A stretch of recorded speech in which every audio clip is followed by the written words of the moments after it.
I just felt shameful that my body gave up and I couldn't be this person that I thought I was or needed to be for myself and for others. And it just comes out in a lot of aggression in certain things because I'm scared.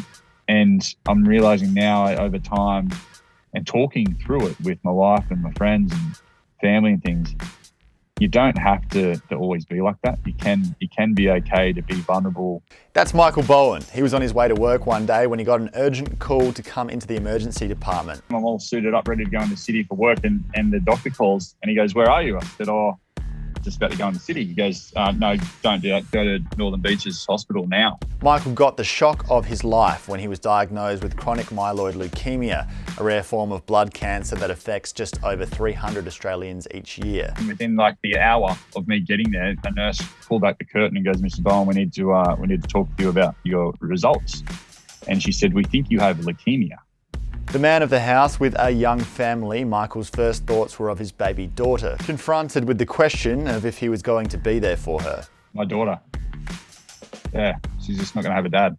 No one could be prepared for the hardship in the years that followed, the immense mental and physical difficulty of living with cancer and the self-applied pressure to get back to being the man he thought he was sent Michael spiralling into a deep depression. You got to a point where some days you're like, is this even really worth it? Like, can I get myself out of bed to do this today? But step by step and with great support from friends and family, Michael slowly dragged himself out of the pit of despair that had all but swallowed him.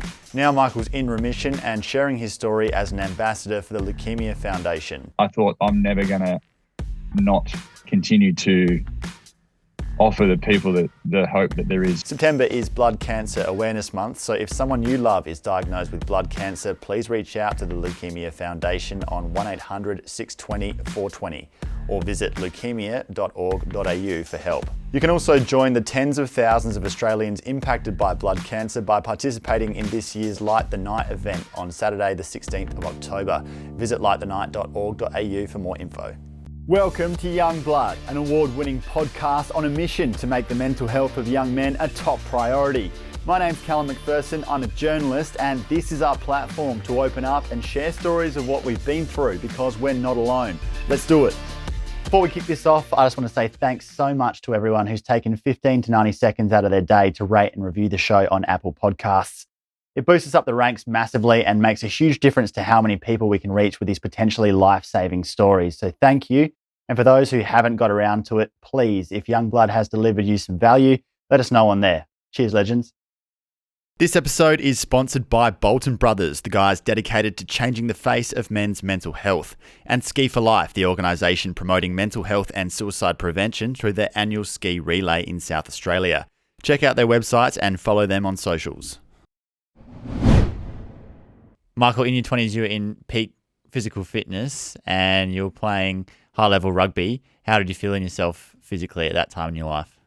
Hey, you feel great. You're 18 years of age, 19 years of age, finishing school, and I'm from Newcastle originally, so you moved down to Manly and you're paid to play sport and feeling fit and working out and good structure to your day and making new friends and things like that. So, yeah, you're feeling top of the world and you've got a goal and you're striving towards it, and it felt great. When you reflect, do you feel like you took your health for granted? Like you just expected that it would always be there at 100%?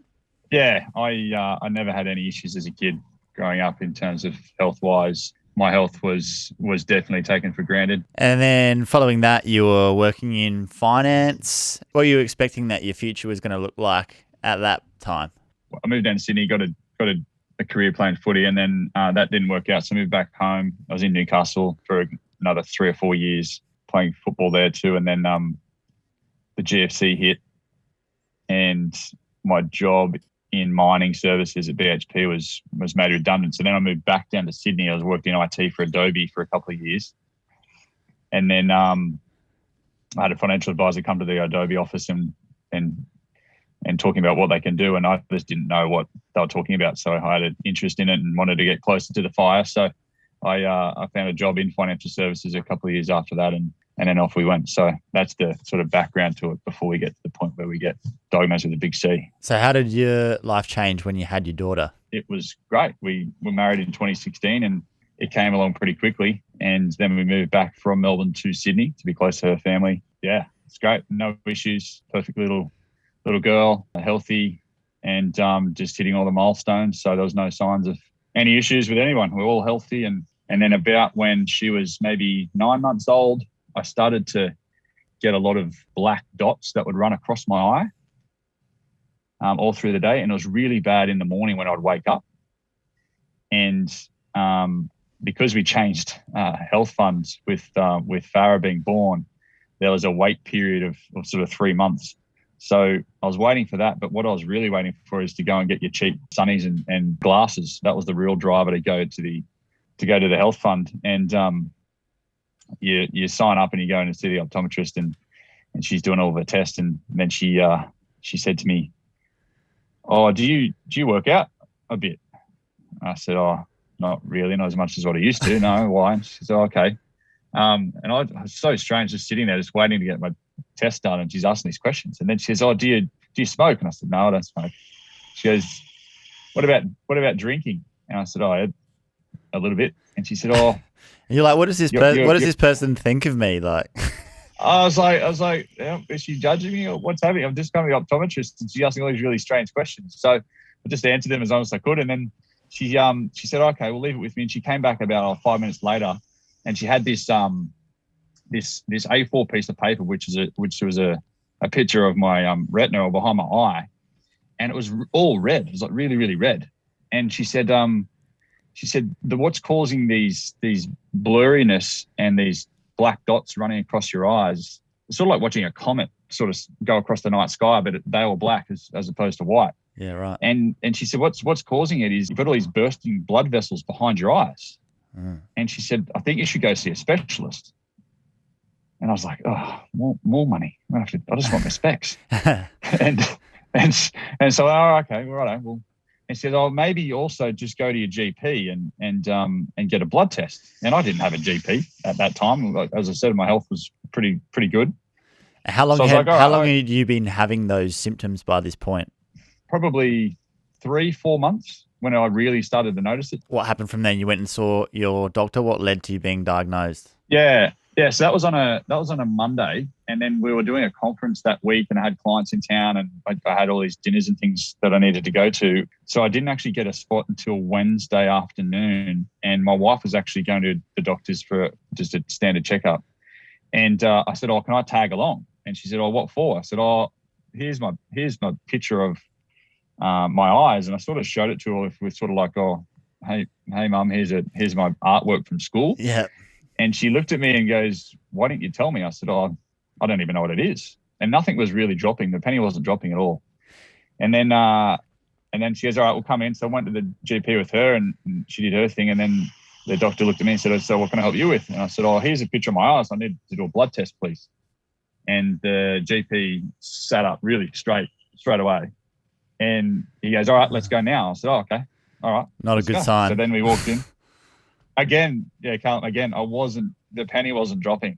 I did not think anything was going to happen. So anyway, I did the blood test, and that was about 3 o'clock, 4 o'clock on the Wednesday. And then the next morning at 9 a.m., I'm all suited up, ready to go in the city for work. And the doctor calls and he goes, "Where are you?" I said, "Oh, just about to go in the city." He goes, "No, don't do that. Go to Northern Beaches Hospital now." And I said, "Why?" And he said, "Oh, I'd prefer you go and they can tell you there." I said, "Mate, I'm not going to the hospital, going to emergency without actually knowing what's going on."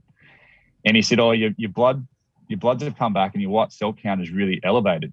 And I said, "Well, what's normal?" And he said, "Oh, but for parts per million or milliliters, it's white blood cells should be between 6 and 11.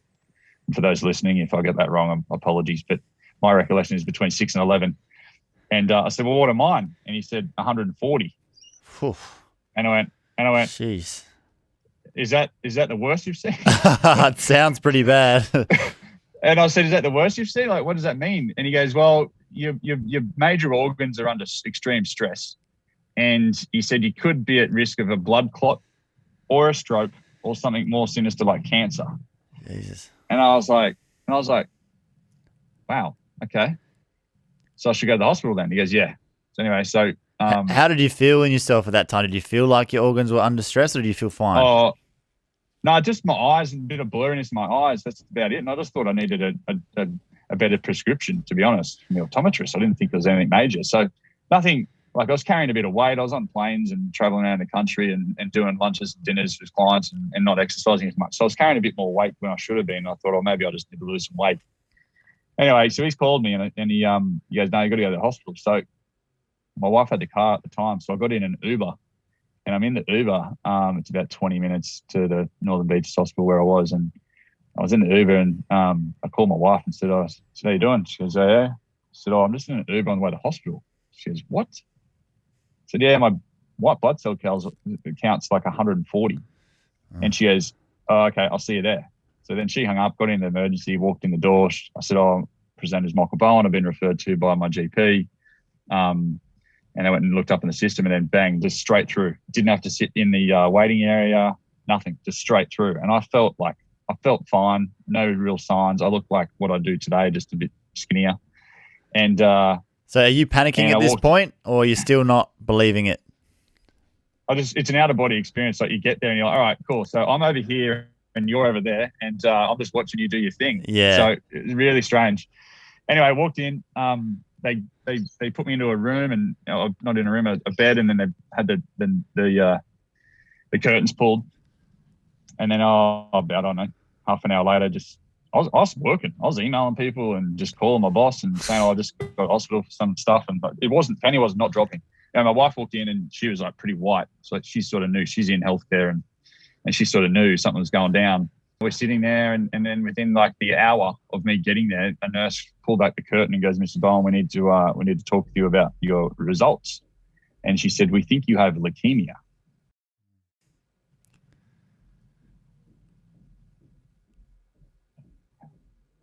And you sort of, it's pretty raw. I can see the nurse coming in still. Yeah. And I can then feel myself darting to my wife and looking at her face, and it's just like sheer shock and disbelief. And you're like, what? Is this how it works? Like, is this what it's like in the movies? What was the first thing you thought of in that moment? My daughter. Yeah. She's just not going to have a dad. Because I didn't know how bad it was. I didn't know what 140 versus 10 versus. Yeah, of course. It didn't really mean much to that point. Yeah, I'll talk Mandarin to me. I didn't really understand that jargon and lingo. So, you sort of look at your wife and you think, Farah's not going to have a dad. Our life is the potential that we had, and goals and aspirations that we had as a couple and a husband and wife, and our family is not going to be fulfilled. The potential. Just all these things just rush. It's just like a tsunami. And of emotions. totally out of nowhere as well. Because 1 minute... I was still in a suit. Your life's cruising along and you're completely expecting it to go down a certain path, not really a worry in the world, and then bang, everything completely turned on its head, not just for you, but for your family and everyone you know. It's insane how life can do that. And obviously you're the man of the house. Your family's relying on you to provide. Did you feel the pressure straight away? Not just I have to survive because I'm a human being who wants to live, but the pressure of like I've got to find a way to get through this for them. Yeah, I'm a big planner. I'm yin and yang with my wife. She loves shooting from the hip and just being doing things as they come to her, and I'm a big planner. So once you get through that, those different emotions, the first thing is I've got to call my financial advisor and make sure my insurances are sorted out in case I do cark it. Everything's all sorted, and then you got to call your mum. Then you got to call your mum and dad, and right. And then you got to just going. Just think about how she's feeling. Going with the logic. That's what you're good at. The practical stuff. Yeah, the practical stuff, and just trying to just take the emotion out of it and just set a plan in process so that if shit hits the fan, there's a plan in place that they can either lean into or set their own agenda. So that was probably the first. I was sitting there for an hour, then they told me, and then the next hour was just trying to go through those range of emotions, planning. It's a defense mechanism in most instances. You sort of think if I've got a plan, I'll be all right. But at the end of the day, 2 hours prior to that, I was healthy and all I needed was a new pair of sunglasses. That's right. now I've got chronic myeloid leukemia. And you're I couldn't even really, You're desperately trying to pull back some control by thinking, if at least I can. I imagine that you want to feel like you can do something, or what is in your control to try and organise that can make you feel like you said, like a plan's going to help. But the scariest thing about being in that position is knowing just how much is not in your control. Yes. Yeah. So it's again, you think, if I can control this situation, I've got some level of control of my emotions, but over the journey ever since then, I've realised that you don't really have control. It's all perception sometimes. Yeah. Then I left there, and then they said, "Oh, look, we're going to transfer you from the Northern Beaches," because the hospital only just opened, I don't know, a year or so, and the specialist went there. So they said, "Oh, let's go to Royal North Shore." So I went over there, and that trip from Manly to St Leonard's, where it is 25 minutes, and it went like that. There was so much going through your mind. You sort of felt like you're floating there, and then you get there, you check in, and then Dr. Chris Arthur, one of the leading hematologists in Australia and definitely in the Royal North Shore, he walks in. He goes in his kind and gentle ways, but also he knows what he's talking about. And he's talking me through what they think it is and the reasons why, and I have to do a few more tests. And he said, if I think it's right, I think you've got the best type of cancer that you can get. Oh, gee, thanks. That makes me feel heaps better. And I went, fuck off. Fair enough. I don't give a shit what type of cancer it is. Just I don't want it. Yeah. Get it away from me. Yeah. And then you start asking, well, how did this happen and where is it? What causes it? And then they give you booklets, and then you got to sit there and read the booklets in between, crying and talking with people and thinking, when the fuck did this become my life? Like literally, that was lunchtime by now. Like this is 9, and then you go to 10, and by 11 you're told, and then you cross at lunchtime at 12, seeing the leading hematologist. I couldn't even spell leukemia or hematology if a couple of hours before that. So walking through that ward and on level 4, you're coming through and you're seeing all these. It's obviously not a children's ward, but where leukemia really, really sort of affects a lot of kids. But you're walking through the ward and it's really grey and sort of sterile, as you can imagine, but a lot of people are really, really old. And I'm walking through literally like I had a black hat on and a white shirt like this. It just is the day of me picking this. I didn't even mean to do that, but I just realised what I was wearing. I had a pair of board shorts on because it was February 19, so it's the end of summer. Got a tan, feeling great, walking through the hematology ward. And looking at people going, I shouldn't be here. This is not me. This is not it. But I was 32 at the time.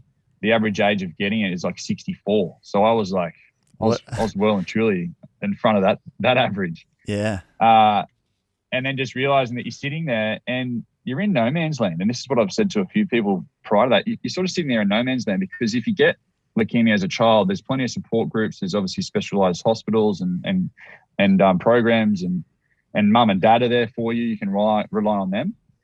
And then when you're older, when you're supposed to get something or die of something, you're in your sort of 70s, 80s, 90s if you're lucky, and you've lived your life. You've had a career. You've raised kids. You've paid off your house. You've traveled the world. I was in no man's land. Didn't have the ability to rely on mum and dad just to say it's going to be okay, you'll be fine. Versus also didn't have all the experiences to say, well, my time was up either. So that's sort of what I coined the no man's land, and trying to then reach out, and everyone wants to feel part of a group.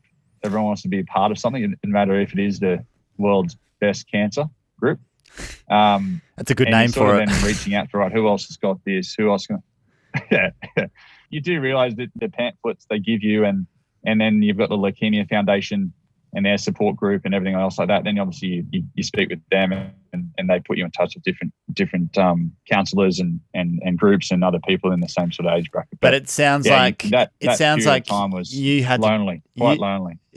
It sounds like you had to do quite a lot of work to look around and try and find a support network, because there wasn't one that already existed beforehand. So you had that as an added difficulty, where it's like, so is anyone else my age having this, or is this just me that has to go through this for some God knows what reason, that I'm just that one guy who has to face this alone, other than people who are elderly or kids, which we commonly associate leukemia with.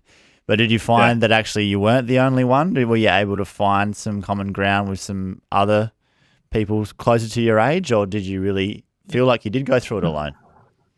No. I definitely did. I sort of identified fairly quickly what my feelings were around that. There's a lot of emotions and feelings minute by minute of that day, but I didn't realize I needed a group 3 hours or 4 hours prior. And then as soon as you have something, you're like, all right, where's my group? Where's my people? I want to belong to something. Now that I've got it, I want to make sure that I'm not the only one in Australia that has it. And you start reaching out to the Leukaemia Foundation and talking to your hematologist, and they start saying, yeah, there's people at your age bracket between 30 and 40. There's a lady in Adelaide. There's a gentleman in Brisbane, and then they obviously, you need to be there at different stages of themselves and different treatment stages, and also just not everyone's open to talking about it to other people with CML or any type of leukemia, and or talking about it more broadly. So that's another driver for certain reasons why I've decided post then to do certain things with the Leukaemia Foundation.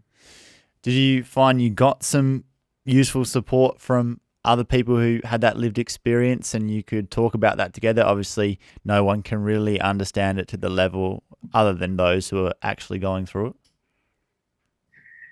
Yeah, I did. I found myself acting like I was the counsellor for other CML patients in a strange way. I don't know if it's because it was a defence mechanism where if I was to give advice to them, I was giving advice to myself. Yeah, and probably like me, better at giving advice to others than following it yourself. And I suppose that creates a little bit of distance perhaps between the reality for you and what's happening to someone else, and a bit easier to focus on others and just a way of coping with it, I suppose, for yourself.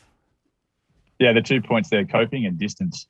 You want to join a group, but you also want to be just at the side of the group riding shotgun. You just want to make sure you're telling them how to deal with things, and then you sit there at night and realise, are you full of hot air, mate, or are you actually going to do this yourself? And ego's a big thing for a lot of men throughout their life, and a lot of people throughout their lives. But my ego was screaming pretty hard, like, don't be weak and don't be vulnerable and don't tell too many people, because they might see you as not the healthy, athletic, confident Michael that you try to betray at all times. And that was your identity. That was your identity that you'd always had. So you didn't want to let that go. I suppose you might have felt as though if you let that go and you accepted what was happening, that you might become everything you feared, becoming weak and decrepit and truly sick, and not the kind of Michael that you saw yourself as being. You have a bit of a saying around ego as well that you use to get you through this. Ego's the enemy, and you just got to realize that all of the defense mechanism and all of the shame and the aggression, and it's sort of like you're flipping and flopping around in your own mind. Like, you want to help people and talk about it, but then you also feel shame that you're not healthy, and then you've got all these fears around not being able to live a long and successful life with your partner and your wife and kids, and like seeing your daughter graduate uni or get married and all these other things. There's all these emotions coming all the time, and it all comes out, and you just got to strip all those or put them in their spots and try and understand, all right, what's the real fear here, and how can we address that and figure it out? Because you got this whirlwind of emotions that's blowing through you constantly, where it's just thoughts everywhere. There's so many things to think about, so many things to be worried about, so many people to think about how you're going to look after them. So what strategies did you learn to be able to... How do you look after yourself? Yeah. And what strategies did you learn to be able to employ to actually cope with that? Because when we've got all that going through our head constantly and we're physically extremely ill, how do you deal with that? How did you grow to be able to deal with that? Yeah, so this is my first real touch up. Like, I hadn't broken any bones as a kid, and hadn't really had to take any time off for any.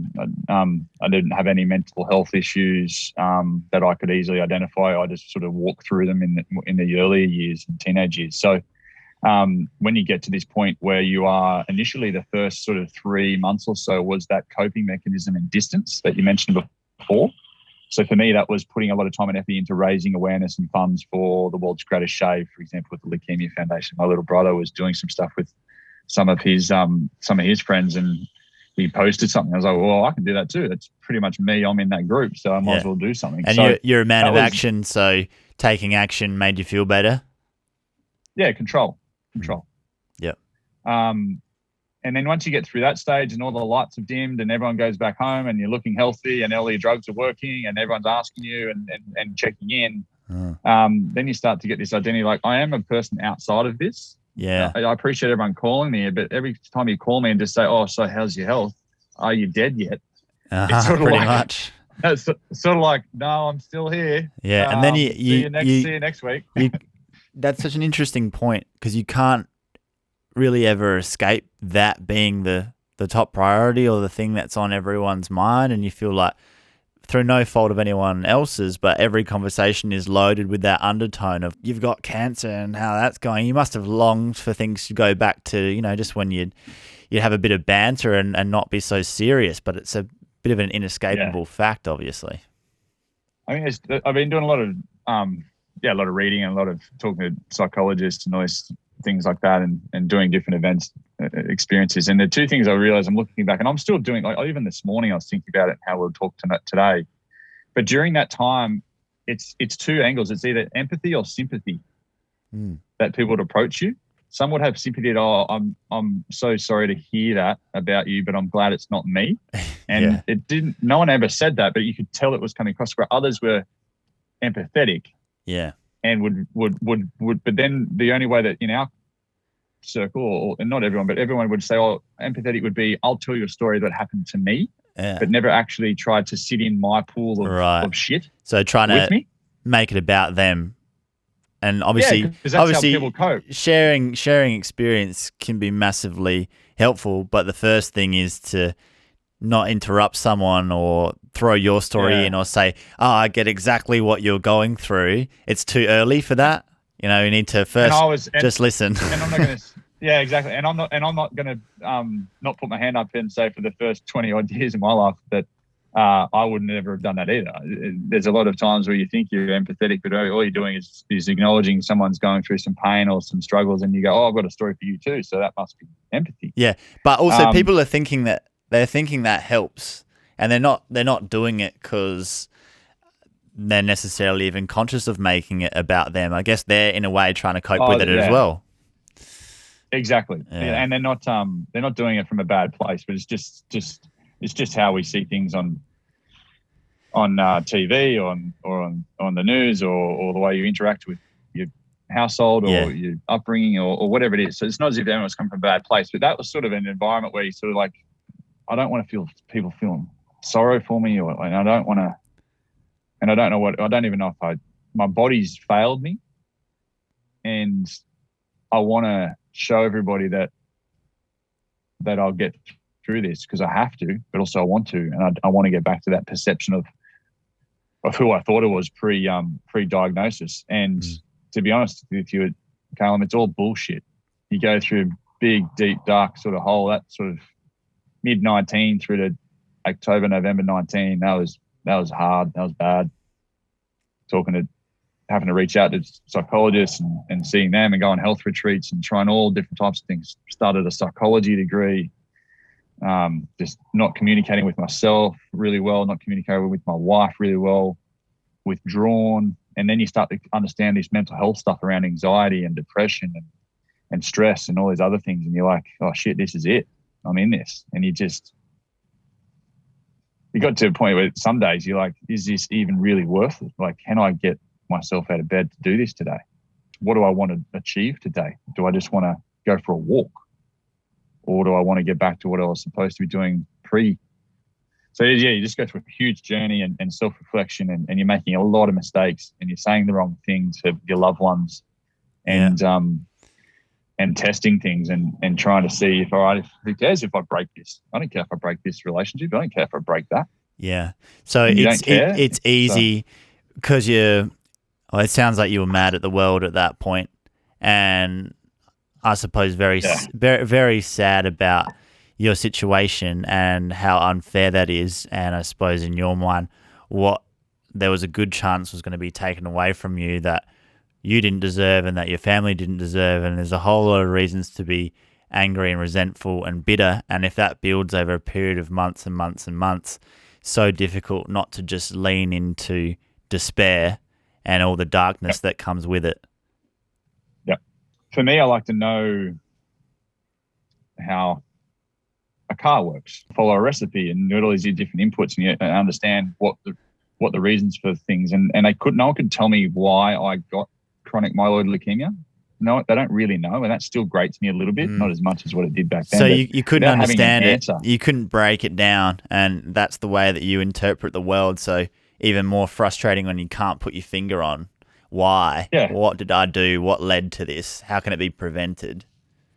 How can I not do this? How can I stop this behavior or a certain food or exposure to something or whatever it is? Like, and again, stress, was it work related? Like, you just never know. It's about control again, though. Ultimately, under that, what could I have done? How could I have controlled this and the frightening fact of, well, you couldn't have. Exactly. And I think over the last couple of years now, my 3-year anniversary of getting the world's best cancer is in February. And the more you accept that you have limited control, and the more that you've just got to be more adaptable and flexible to what comes at you, if it's cancer diagnosis or whatever else that may be, the less aggression, the less addiction, the more joy, and the more ability to see the glass half full. You just get more fulfillment. And if you've only got a certain amount of time left, try not to focus on the negative thoughts as much. Try and focus on the positives and make sure that you're in that cohort that survives, and then you can then obviously use your experience to help others as best as you can. And sounds like basic advice, but much easier said than done when you're actually in that hole. Is changing that perspective, was that a large part of what dragged you out of it, or was it starting to really recover from it that pulled you through to the other side of it? Yeah, we were obviously, Farah was 11 months old when I was diagnosed. So you fast forward another 9 months or so, or a year, she needed shelter and safety and a place to call her home. So we were always saving for a deposit on a house, and we bought something in late 19. So I think that took a bit of relief off me. I was against it for a while in terms of buying something. I thought the market was just going to keep running, and it obviously has since then. But for me, I was like, all right, well, I've got a shit ton of insurance that if I do die, most of that insurance will cover the house repayments anyway. So let's get them a house. And then we got one. And then from there, having something to reset a period of time and reset. And then this is a new chapter, the house, and then building happy memories in. Yeah, and having happy memories in that, and then putting a lot of, when I get quite mental health wise start to build up, I need to do physical activity, and that doesn't necessarily mean go to run or go to the gym, but it might be digging up the garden or mowing the lawn or just things like that. So having that house when we were renting for many years prior to that, I think that helped shift the dial.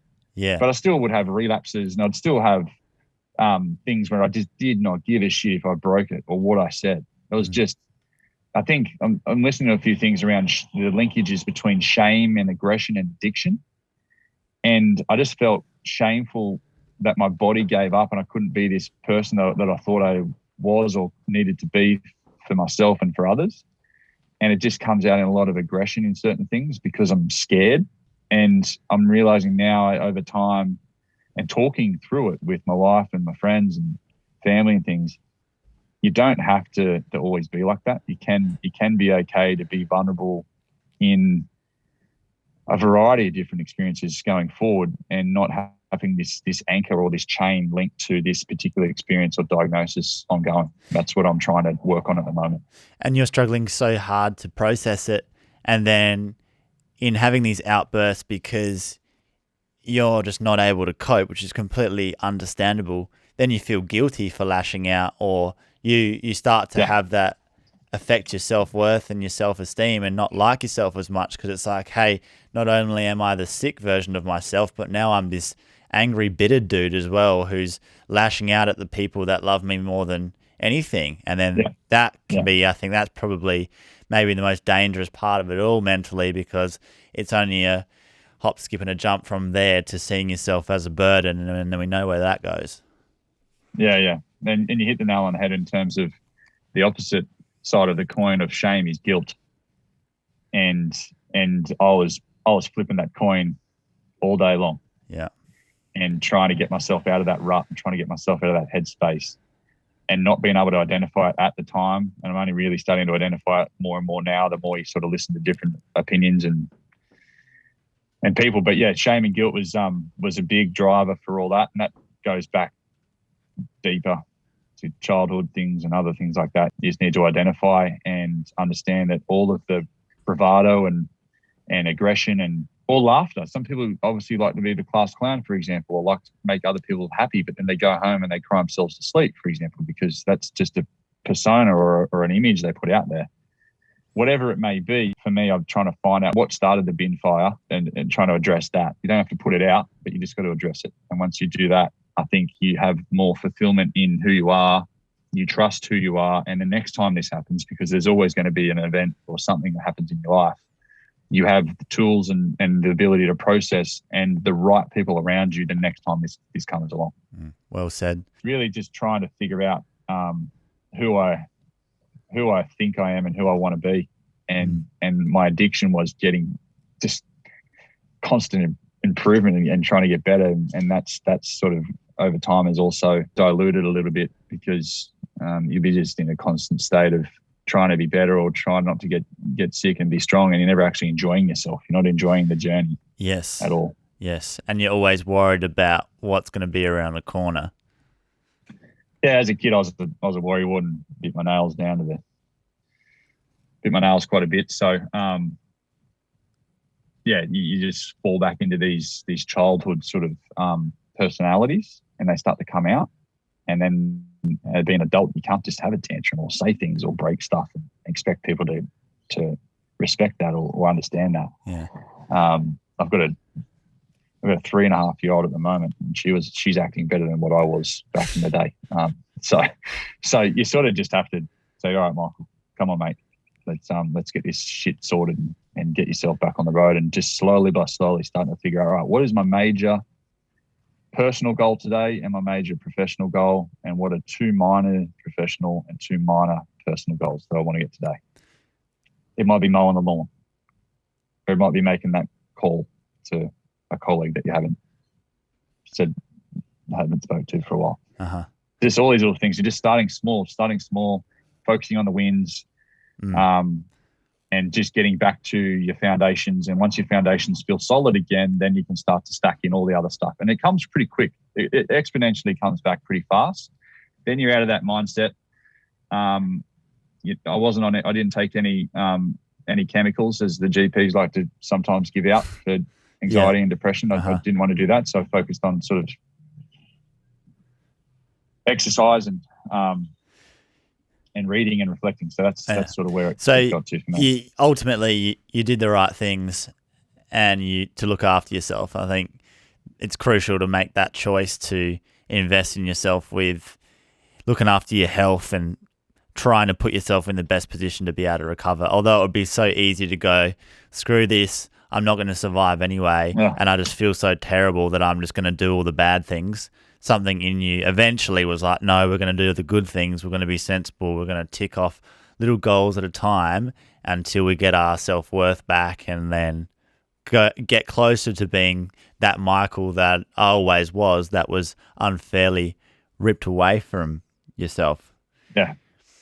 The responsible Michael sort of come out. But I went away on a health retreat for a week up in Queensland, and there was no alcohol, no caffeine, no gadgets and things, and I sort of, over the course of the week, because everyone has their own reasons for being at a health retreat, domestic violence or cancer or a death in the family or whatever it may be, but over that week, the authentic me came out, the cheekiness and the lightheartedness, and there's no aggression. There's just a lot of empathy and openness. There's a couple of guys there that my age as well, for their own reasons, and it was just the most fulfilling week that I had, and very grateful to my wife. She's looked after our little one while I was away as well. And I just felt I come back with all these grand ideas, and we're doing yoga now every morning, darling. And we're meditating at night.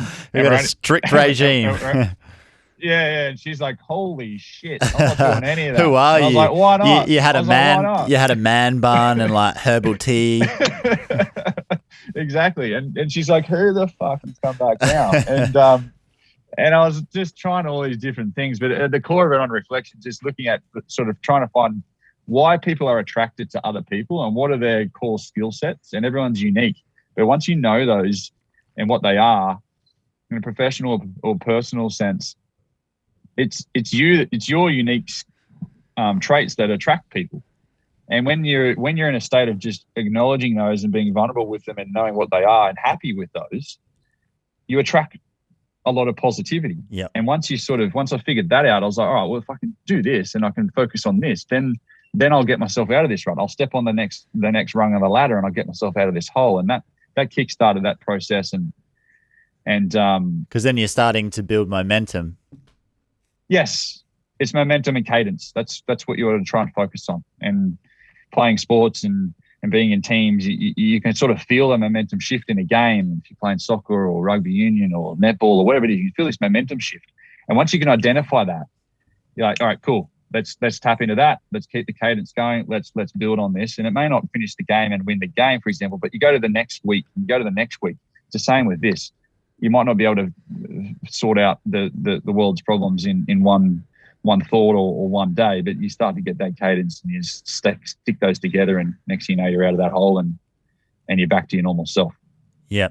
So you start to believe, and it's not a fast process, but every day matters just as much as the one beforehand. And just like you can build that momentum and quickly ascend, you can also spiral and go back the other way just as quickly. So where are you at with everything now? So I take 2 tablets in the morning and at night, and I've been doing that from pretty much week 1. And my chemical makeup and my age and my general health is reacted really well to that. So for me, working towards, I said, well, it's a daily reminder that you've got cancer, and you literally got to swallow it and walk out the door. So for me, it's trying to get to that 3-year date, which is when you can then start to come off and trial to see if your body's reaction to the drugs is going to be able to be sustained without the drugs. So that's the next goal, and working towards that. And then obviously just trying to make sure that I tap in with or speak with as many people who are going through CML process like me. Some people can't come off the drugs. Some people relapse, or some people escalate from chronic stage to acute stage. And everyone's got different levels of how they're dealing with it. They've just got their own little goals, and that's my one. And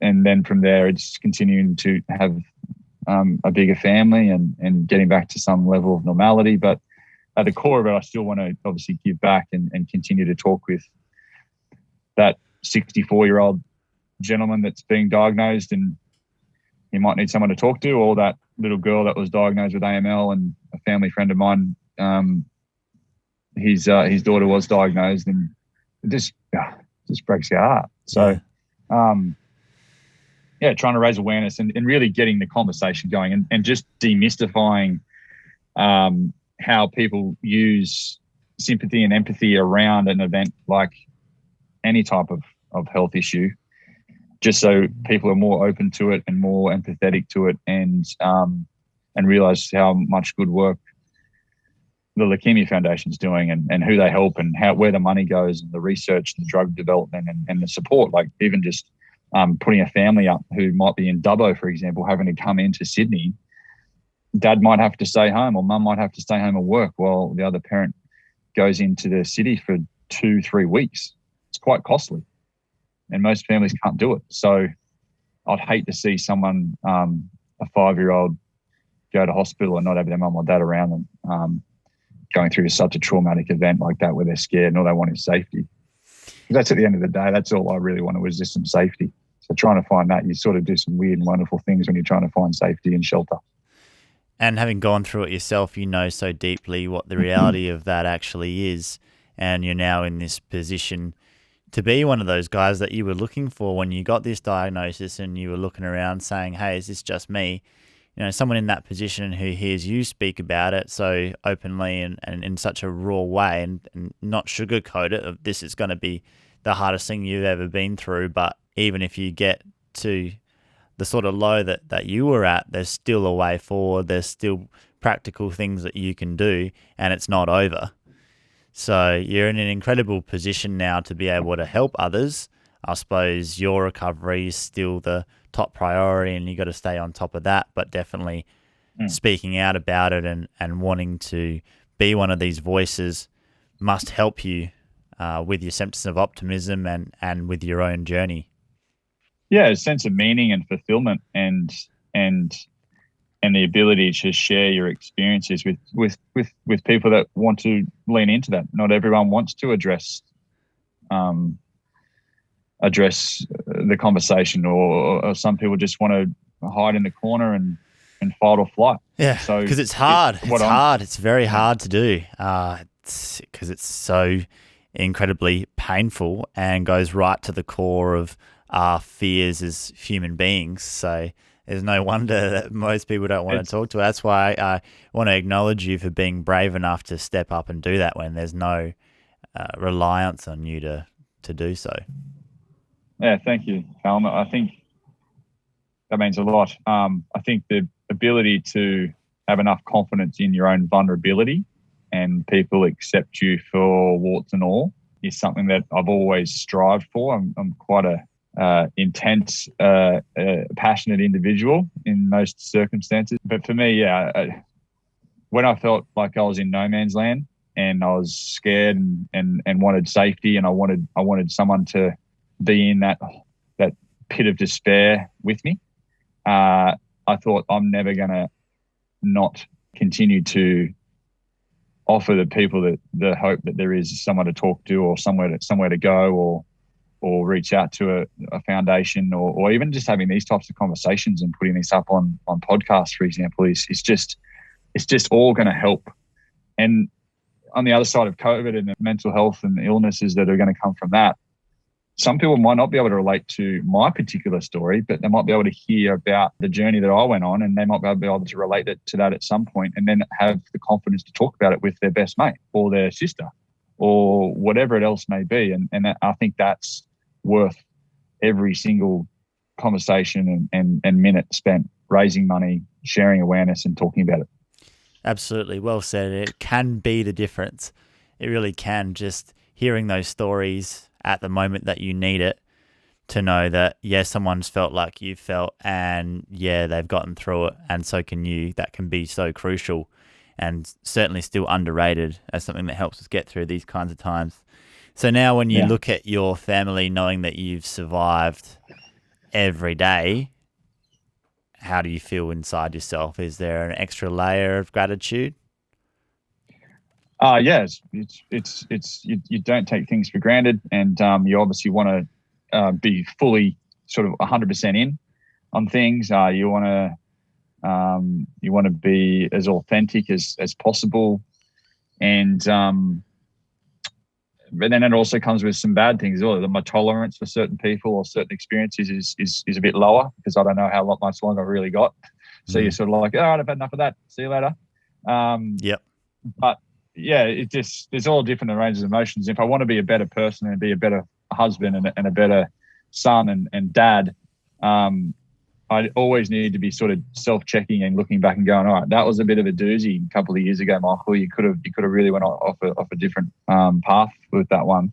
What are you doing today that is acknowledging that and getting better, and also making sure you help as many others with their journey? Not every day. I'm not on a crusade where everyone has to come to me with their problems and I have to fix them all the time. But that'd get to be a bit much. Yeah, it would. But if people know that Michael that was confident and strong and healthy looking prior to my diagnosis, but people still feel exactly the same thing about me post, for different reasons, because I can be a listening ear, or I can offer some advice, or give them some courage or enjoyment. I think that narrative in my head is changed a little bit, and that's where you get fulfillment, and that's where you get enjoyment, and that's where you start to really see that life is quite is awesome, and hopefully that is an attractive quality that people want to come towards, and then you can create that no man's land. All of a sudden has a variety of different people in that spot, and everyone's going through their own things and of joy and sadness at different stages, but everyone knows that they can always come back to that place. Well, it sounds like to me that despite this immense challenge and extreme pain that you've been through, that you've ended up being a different version of the man that you do want to be, when you spent a period of time so far away from that and never knew if you'd get back to that. And although your circumstances are by no means perfect now, it certainly sounds like you've become the sort of Michael that you knew yourself in your heart to be, and that's worth continuing to fight for.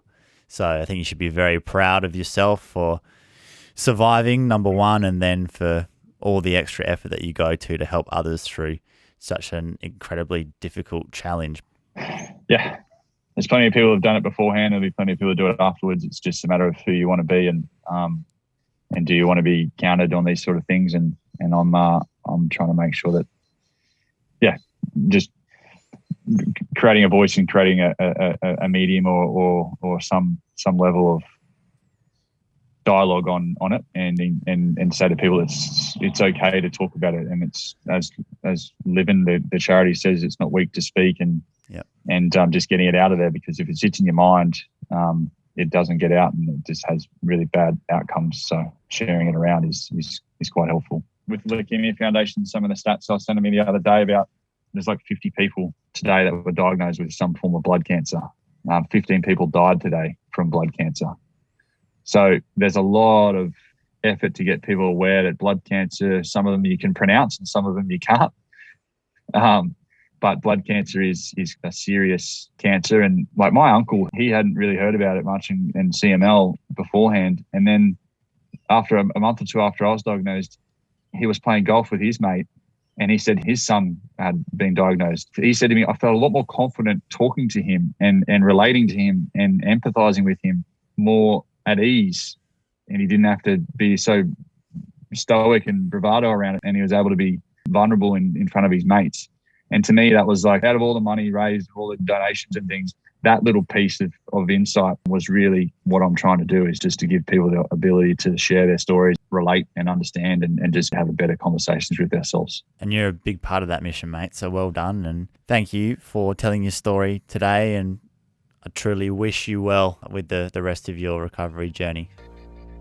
Thanks, Carl. Really appreciate it as well. Anytime. That's it for this episode. If you're getting some value out of the show, please help us out with a quick rate and review on Apple Podcasts. Everything we do is recorded in video, so follow Youngblood Men's Mental Health on Instagram and Facebook, and Youngblood Mental Health on TikTok. Subscribe to our YouTube channel, Youngblood Media, and please leave us a comment or send us a message if these stories resonate. We'd love to hear from you. You can sign up to our e-news through our website, youngbloodmedia.com.au. And most importantly, please share the podcast with anyone in your life who might need it. We're all about reaching as many people as we can. This is Youngblood. Thanks for being part of the mission. Catch you next time.